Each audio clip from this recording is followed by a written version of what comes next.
இன்னைக்கு கலைஞர் அவர்களின் 100ஆண்டு விழா. கலைஞர் அவர்கள் சொல்லும் பொழுது மோடி அவர்கள் எனக்கு சிறந்த நண்பர் என்று சொல்லி இருக்கிறார். கலைஞரின் நிறைவு நாட்களில் மரியாதைக்குரிய மோடி அவர்கள் வீட்டுக்கு சென்று நீங்கள் எங்கள் வீட்டிற்கு வந்து ஓய்வெடுங்கள் என்று சொல்லியிருக்கிறார். நானும் அப்ப கூட இருந்தேன்.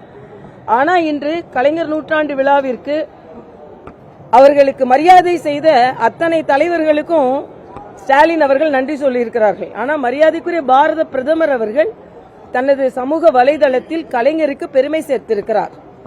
இதையெல்லாம் நாம் இப்பொழுதாவது இனிமேலாவது இந்த அரசியல் காழ்ப்புணர்ச்சி எல்லாம் தாண்டி தமிழகத்தில் ஒரு ஆரோக்கியமான அரசியலை முன்னெடுத்து செல்ல வேண்டும் என்பதுதான் எனது தாழ்மையான வேண்டுகோளாக இருக்கிறது. ஆக இன்றைய காலகட்டத்தில் ஒரு ஆரோக்கியமான அரசியல், ஒரு நல்ல அரசியல், மக்கள் சார்ந்த அரசியல், இது மக்களுக்காக என்னை பொறுத்தமட்டில் நான் 4.5 ஆண்டு காலம் கழித்து நான் ஆளுநராக இருந்து இந்த தேர்தலை சந்தித்திருக்கிறேன். மக்களோடு மக்களாக பழகி இருக்கிறேன். மக்கள் வெற்றியை தருவார்கள் என்று நான் நம்புகிறேன். இறைவன் அதற்கு அருள் புரிவார் என்று நான் நம்புகிறேன். ஒரு சிறு வயதிலிருந்து பள்ளி மாணவியா இருக்கும் போதே கலைஞரை பார்த்து வளர்ந்த ஒரு பெண், அவரோட ரொம்ப பிடிச்ச விஷயம், பிரமிச்சு போன விஷயம் என்ன?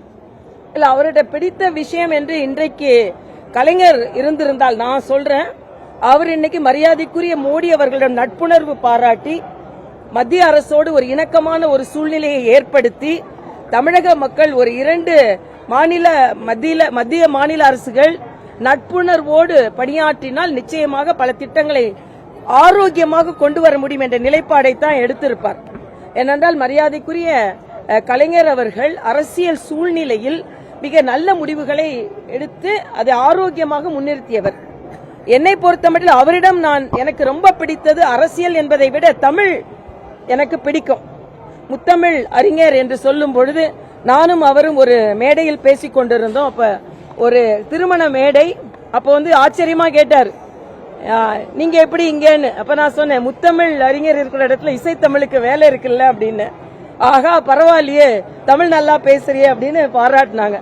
அதே மாதிரி எங்க கல்யாணத்தையும் நடத்தி வைத்தவர், என் பிள்ளைகள் கல்யாணத்தையும் நடத்தி வைத்தவர்.